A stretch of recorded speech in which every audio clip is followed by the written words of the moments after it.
बिस्मिल्लाहिर्रहमानिर्रहीम, अस्सलाम वालेकुम। मैं हूँ सलीम खालिक और वर्ल्ड कप के हवाले से आपसे कुछ बातें शेयर करता हूँ।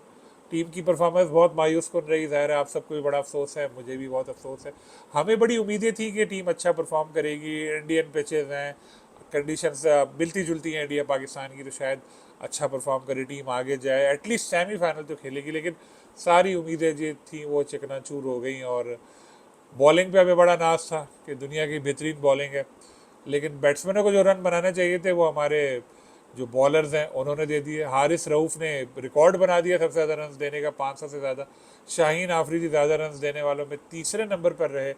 स्पिनर्स की तो ना ही पूछे, शादाब खान की परफॉर्मेंस बहुत ही गैर मैारी रही। तो वो बैट्समैन भी इतना कोई अच्छा परफॉर्म नहीं कर सके। बाबर हमारी उम्मीदों का महवर थे, उन्होंने 3-4 50 बनाई, लेकिन वो वाला बाबर नज़र नहीं आया। कैप्टनसी भी उनकी वीक रही। लोग कहते हैं कि जाने से पहले सेंट्रल कॉन्ट्रैक्ट का जो मसला हुआ था वो पाकिस्तान टीम की परफॉर्मेंस पर इफेक्ट हुआ उसका। बिल्कुल ऐसा हो सकता है, क्योंकि जिस दिन जा रहे थे उस दिन इत्तेफाक हुआ था कि जी सेंट्रल कॉन्ट्रैक्ट में इतना मुआवजा मिलेगा। इंजमाम उल हक साहब ने जो हल करवाया था मामला के 3% शेयर दिलाया आईसीसी का, हिस्ट्री में पहली बार। इंजमाम साहब के कारनामे आपने पता चली गए, कंपनी उनकी सामने आई तो उन्होंने रिज़ाइन किया, बाद में बोर्ड के ऊपर खूब क्रिटिसाइज़ किया। हालांकि उन्होंने ये टीम सेलेक्ट की थी जो बैलेंस ही नहीं थी, जिसमें स्पिन डिपार्टमेंट का पता नहीं था, और फिर उन्होंने इंडिया जाकर इसरार किया तो अपने भतीजे इमाम उल हक को खिलाने पर, जिसकी वजह से फ़खर को बाहर बैठना पड़ा और टीम को नुकसान हुआ। बहुत सारी चीज़ें ऐसी थी। अल्टीमेटली वो तो जहाज़ डूबता देखकर भाग गए, लेकिन टीम को नुकसान हुआ।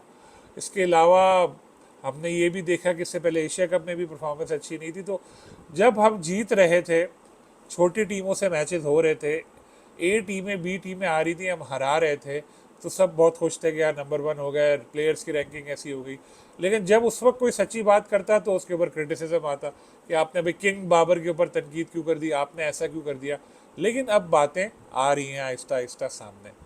और आपको पता है ये पाकिस्तान टेम जो नया सेंट्रल कॉन्ट्रैक्ट है उसके हिसाब से कितने पैसे मिलेंगे?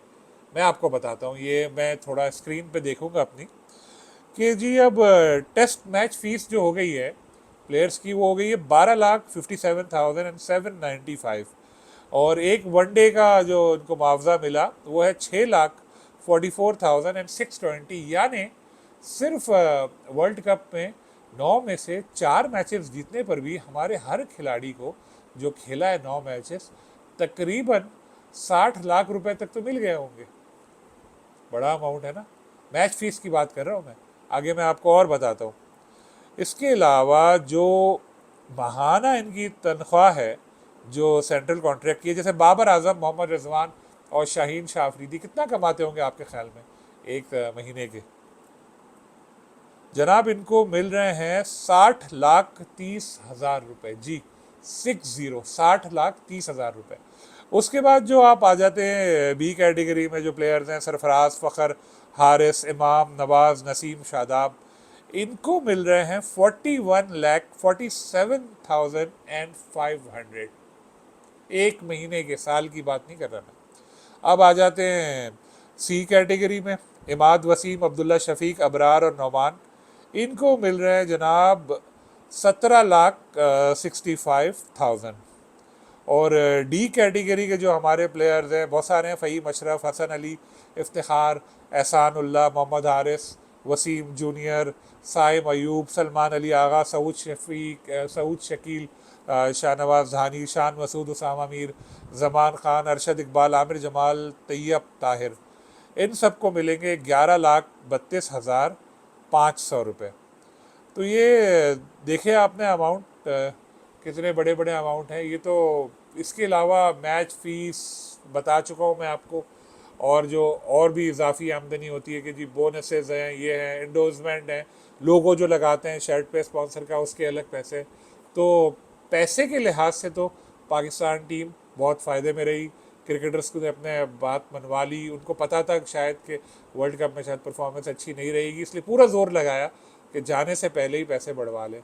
लेकिन परफॉर्मेंस के लिहाज से टीम के लिए बहुत बुरा रहा, और बोर्ड भी ब्लैकमेल हुआ। ज़ाहिर है बोर्ड कमज़ोर नया नया बोर्ड आया था, उसके पास वर्ल्ड कप से पहले कोई बड़ी कंट्रोवर्सी नहीं चाहता था, तो इसलिए हुआ।